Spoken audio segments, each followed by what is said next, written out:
Hi all, this side Priyanka and I welcome you all to the YouTube channel. So here we are again with the same chapter that is life process but आज part 3 है.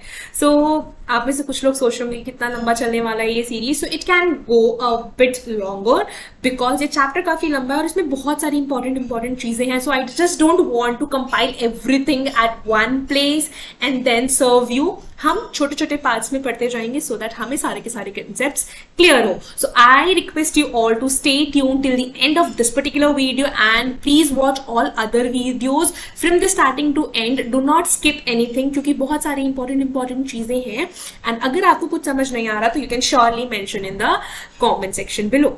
सो अगर हम बात कर रहे हैं part 3 की तो आज हम क्या पढ़ने वाले हैं. आज हम कंटिन्यू करेंगे other mode of nutrition that is heterotrophic nutrition. So let me just open the slide here. या so here you can see that we have heterotrophic nutrition. तो again question आता है हर बार की तरह कि ये क्या होता है और ये जानना भी important है.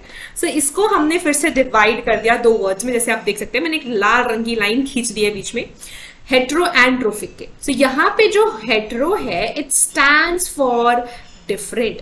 सो हेट्रो वर्ड ना आपको बहुत जगह देखने को मिल सकता है. आपको केमिस्ट्री में देखने को मिल सकता है जब हम सोल्यूशंस की बात करते हैं. हेट्रोजीनस सोल्यूशंस, होमोजीनस सोल्यूशंस, या फिर आपको बायो में हेट्रोजाइगस कंडीशन, होमोजाइगस, ये सारी चीजें हम पढ़ेंगे. पर जहां पे भी ये हेट्रो वर्ड देखने को मिले it simply means different. And trophic का मीनिंग हमने लास्ट सेशन में सीखा था. It means nourishment. सो जो लोग डिफरेंट ऑर्गेनिजम्स पे डिपेंडेंट है फॉर देयर नरिशमेंट, अपने खाने के लिए जो दूसरों पे डिपेंडेंट होंगे, दे are the हेटेरोट्रोफ्स and they undergo heterotrophic nutrition. So how to define it.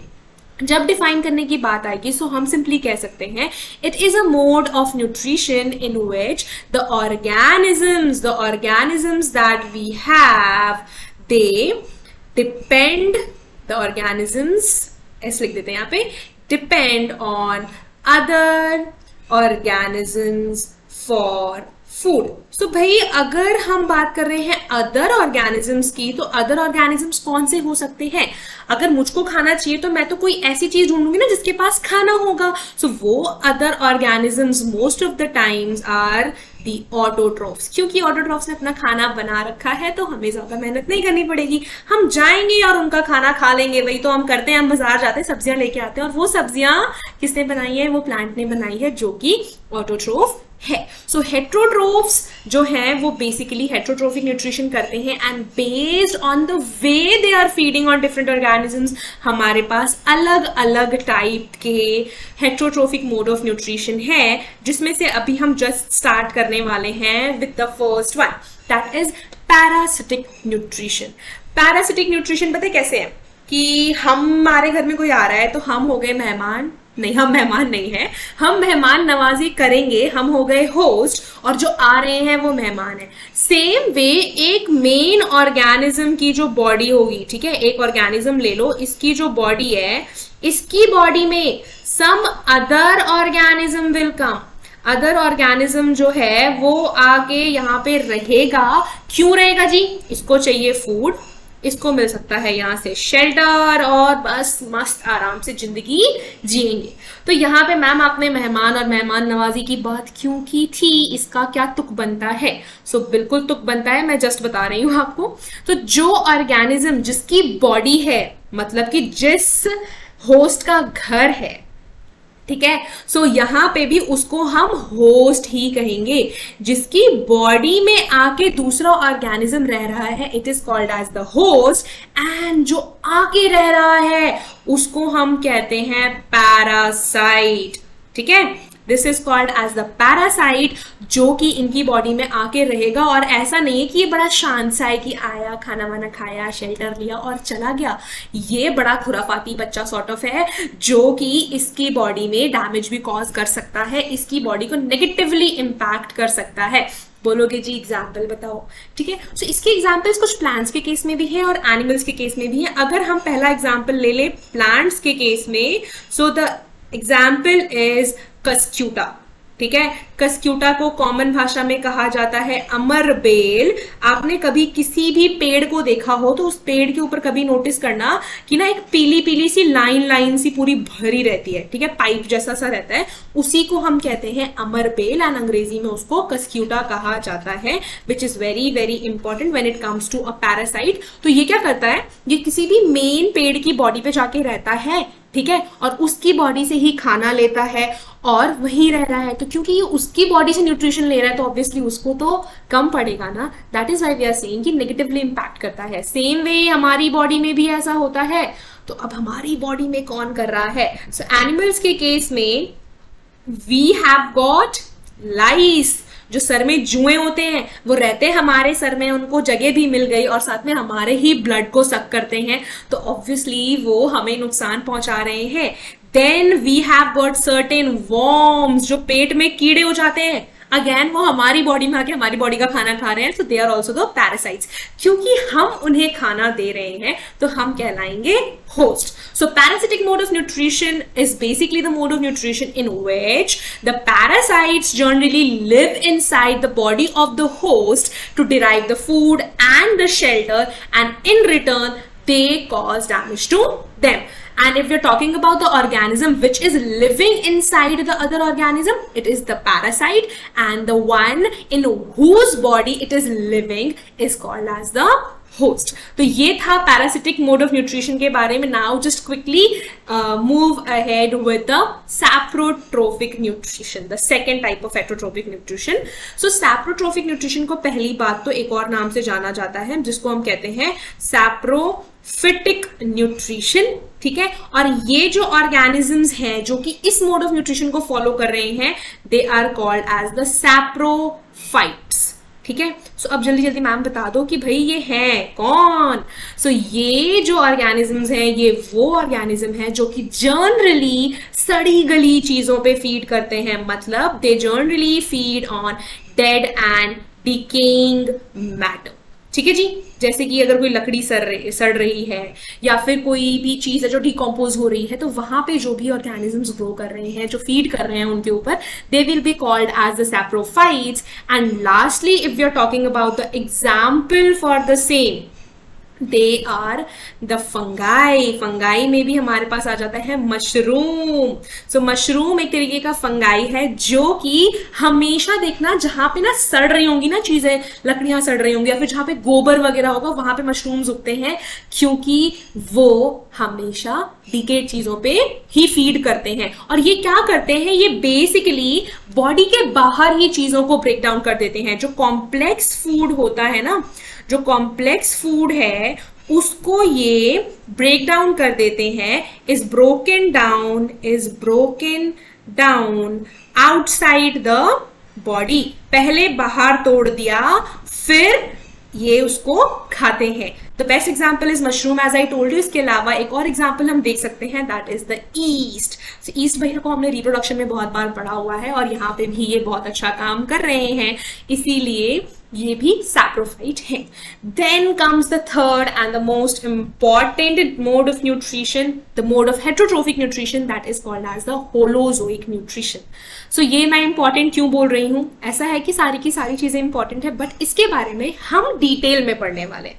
सो पहले अगर हम होलोजोइक वर्ड को देखें तो होलो से आप एक वर्ड याद रख सकते हैं, होल, पूरा का पूरा। So, इस केस में क्या होता है, the organisms generally take the whole food and break it inside the body, ठीक है। मतलब क्या बोलना चाह रहे हो मैम, आप ये पूछ सकते हो अब। so, इसमें क्या होता है कि जैसे हम हैं, है ना, हम क्या करते हैं, हमने रोटी सब्जी ली, हमने दाल चावल लिया, उसको हमने मुंह में लिया, उसको फिर हम चबाना शुरू करते हैं। चबाते चबाते जैसे जैसे वो हमारी बॉडी में जा रहा है वैसे वैसे उसकी ब्रेक डाउन होगी। जो कॉम्प्लेक्स फूड है उसको तोड़ने की जो प्रोसेस है वो हमारी बॉडी के अंदर हो रहा है।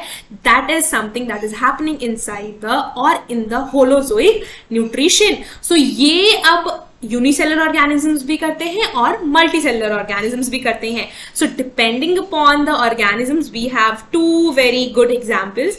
For unicellular we have got the example of dear amoeba, and for the multicellular organisms, we have the example of us, the human beings. So generally देखना ना कि स्कूल लेवल तक ना हम बात करते हैं ह्यूमन बींग्स की, और सम यूनिसेलर ऑर्गेनिजम्स में अमीबा, ईस्ट, ये सारी चीजें आती हैं. क्यों? क्योंकि कम से कम हमें हमारी बॉडी के बारे में तो पता होना चाहिए कि हम कौन सी न्यूट्रिशन कर रहे हैं या हमारी बॉडी में क्या क्या चीजें चल रही हैं. ठीक है जी. सो इसीलिए प्लीज बहुत इंपॉर्टेंट है कि आप इस चैप्टर को तो बहुत ध्यान से पढ़ें, क्योंकि इस चैप्टर से आपको ऑलमोस्ट सब कुछ पता लग जाएगा हमारी बॉडी में क्या हो रहा है. So yes, this was about the types of heterotrophic nutrition, and हम डिटेल में पढ़ने वाले हैं होलोजोइक मोड ऑफ न्यूट्रिशन. सो एक एक करके हम डिफरेंट ऑर्गेनिजम्स में देखेंगे कि ये चीज कैसे हो रही है. So let's start with the amoeba first. So ये जो है भैया अमीबा हैं, जिनकी बॉडी शेप बिल्कुल फिक्स नहीं है, इसीलिए आपको दिख रहा होगा कि हर एक डायग्राम में इनकी शेप अलग है. ऐसा कुछ नहीं है कि ये अलग अलग अमीबा है, ये सिंगल अमीबा है. और यहाँ पे ये प्रोसेस देख के आपको थोड़ा बहुत आइडिया लग रहा होगा कि यहाँ क्या चल रहा है. यहाँ चल रही है न्यूट्रिशन की प्रोसेस, जिसको अभी जस्ट हम देखने वाले हैं. So first diagram is basically showing that we have a amoeba, जिसके अलग अलग बॉडी पार्ट्स हैं. So starting with the very first thing, that is the outer covering, जिसको हम सिंपल भाषा में कहते हैं प्लाज्मा मेम्ब्रेन, या फिर इसको हम कह सकते हैं cell membrane as well. Next हमारे पास है ये ब्लैक कलर का main command centre, control and command centre of the cell कहा जाता है इसे, और इसका नाम स्टार्ट होता है एन से, and it is the nucleus. So चाहे यूनिसेलर हो चाहे मल्टीसेलर हो, न्यूक्लियस सब में होता है, बट डिपेंड करता है कि किसके पास न्यूक्लियर मेम्ब्रेन है और किसके पास नहीं. उस बेसिस पे हम इनको अलग तरीके से क्लासिफाई करते हैं. सो न्यूक्लियस हो गया, यानी जो dot dot dot dot like structures आपको दिख रहे हैं, ये बेसिकली फ्लूइड पार्ट है, जिसको हम कहते हैं साइटोप्लाज्म. ठीक है. इसके अलावा इसके अंदर एक और चीज होती है ऐसे गोल सी. ठीक है. That is the food vacuole. ठीक है. तो मैं इसको इस सेकंड वाले में लेबल कर देती हूँ कि इसका क्या नाम है. It is the food vacuole, and इसके अंदर ही सारा का सारा काम होने वाला है. सो क्या हो रहा है कि जब अमीबा है, भाई हमें भी भूख लगती है, हम भी खाना खाते हैं, तो ऑब्वियसली इसको भी भूख लगेगी और इसको भी खाना चाहिए. तो ये क्या करेगा, जब भी इसकी बॉडी के पास कोई भी फूड पार्टिकल आएगा, ये जो रेड कलर से आपको दिख रहा है, it is basically the food particle. जब फूड पार्टिकल इसके पास आया तो ये ट्राई करेगा कि मैं उसको ले लूं, बट ये यूनिसेलुलर है, इसके पास हाथ पैर तो है नहीं, तो ये वो फूड कैसे लेगा. It does so by the help of the finger like projections. ये देख सकते हैं आप, पहले इसका शेप ऐसे सही रैंडम सा था, और यहाँ पे ये जो दो चीजें हमको दिख रही हैं, it is somewhat like the finger like projections, जिसको हम कहते हैं स्यूडो पोडिया. सो अगेन हमारा जो फेवरेट ट्रिक है किसी भी चीज को याद करने का, वो क्या है, to divide the word, to break the word. So हम इसको ब्रेक करेंगे स्यूडो एंड पोडिया में, where the pseudo stands for something. ठीक है जी. ये जो स्यूडो है, इट सिंपली मीन्स फॉल्स, झूठी चीज. ठीक है जी. Pseudo means false and podia means feet, नकली पैर, नकली हाथ. ठीक है जी. सो ये जो अमीबा है, ये क्या करता है, ये नकली हाथ जैसा स्ट्रक्चर बनाता है, एंड देन ये उस फूड पार्टिकल को अपनी बॉडी में ले लेता है. और जब ये बॉडी के अंदर गया तो ये कहाँ जाएगा, it goes into this food vacuole. So पहला जो स्टेप है, जब ये फूड अपनी बॉडी के अंदर ले रहा है, it has got a term that is called as ingestion. So जो ये जो फर्स्ट स्टेप है, मैं इसका नाम यहां लिख देती हूं. The first step is called as ingestion, where the amoeba takes in the food by the process of endocytosis. कौन सी प्रोसेस कर रहा है यहाँ पे, इट इज द एंडोसाइटोसिस.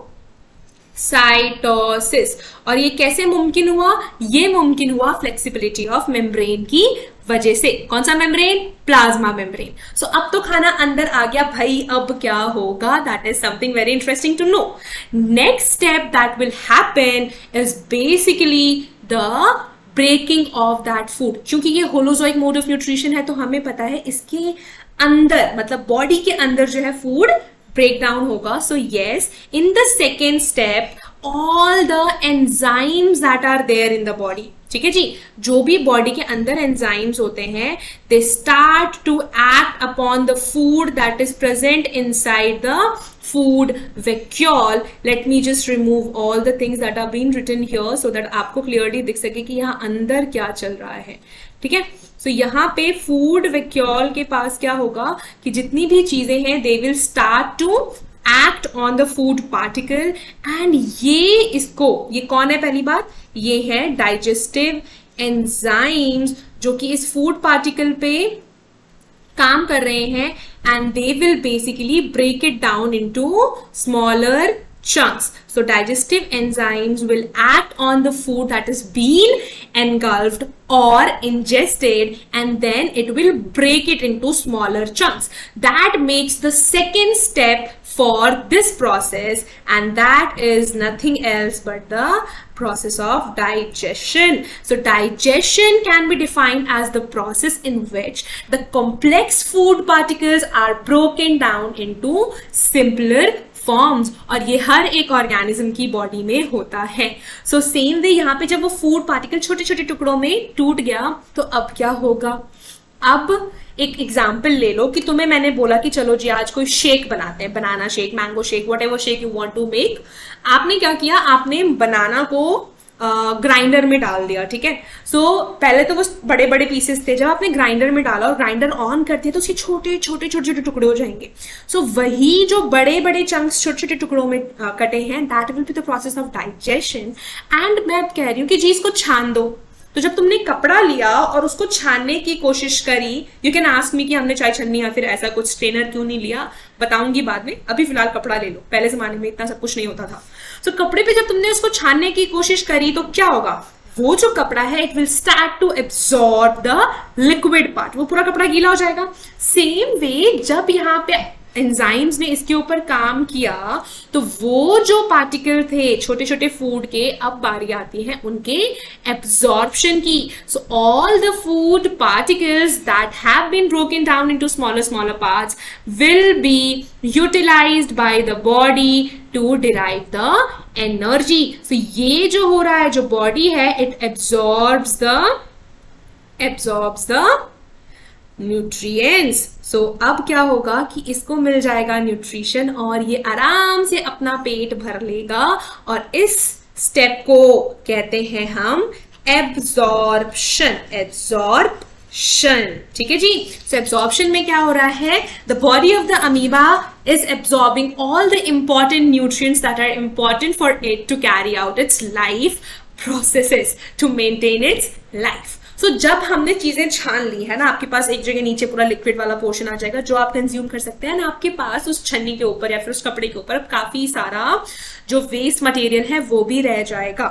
सो उसको तो हम बाद में फेंकेंगे, लेकिन आप सोचो अब आपको जूस पीना है, ठीक है। तो जब आप वो जूस पिएंगे तो उससे आपकी बॉडी क्या होगी, आपकी बॉडी ग्रो होगी, आपको एनर्जी मिलेगा। So same way food vacuole से सारी की सारी जो भी चीजें हैं एब्जॉर्प्शन के बाद the body of the amoeba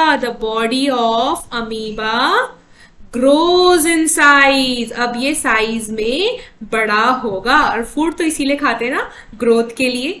so this step will be the fourth step and is called as assimilation। बहुत बच्चों को यहाँ कंफ्यूजन हो जाती है कि assimilation क्या होता है। So assimilation is the stage in which the body utilizes the food that is absorbed to grow in size, and then will come the fifth step, जिसके अंदर जो भी वेस्ट मटेरियल है, ऑब्वियसली तुमने जूस वगैरह बनाया, तुम्हारे पास कचरा तो बचेगा ही ना। So that waste material now needs to be put out of the body. ये हमने फर्स्ट सेशन में भी देखा था कि जो भी वेस्ट मटेरियल होगा वो बाहर निकाला जाएगा। So now it's the time for waste removal and the process of removal of the waste in case of amoeba or in any of the organism is called as egestion. So fifth step is the egestion, जिसकी मदद से all the waste material is being removed out of the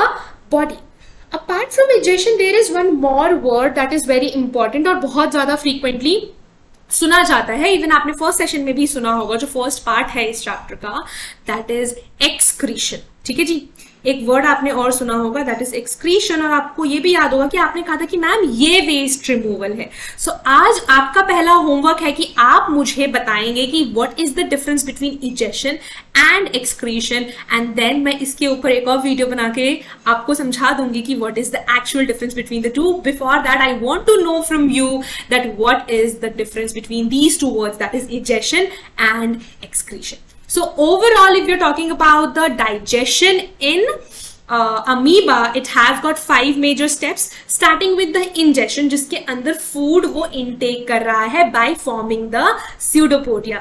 Once the food is in by the process of endocytosis, and that particular step is called as ingestion, the food now goes into the food vacuole, where it is being broken down into smaller chunks by the action of digestive enzymes, which break it into smaller parts, and then it is being absorbed by the body for various activities. After absorbing it, the body of the amoeba grows in size, the growth of amoeba happens, and whatever waste is there, it is supposed to be removed out of the body by the process of egestion. And egestion की जो process है, it will be called as exocytosis. So endo से याद रखेंगे in, endo अंदर, ठीक है, और exo हमें पता है ना exit, so exit मतलब out. So this way the food will be, the waste material will be moved out of the body, and the process of nutrition in amoeba is hence complete. So आज के लिए बस इतना ही. हम मिलेंगे वापस से एक न्यू पार्ट के साथ. So please revise all the things that are here and also watch part 1 and part 2 अगर आपने अभी तक नहीं देखा है, for better understanding.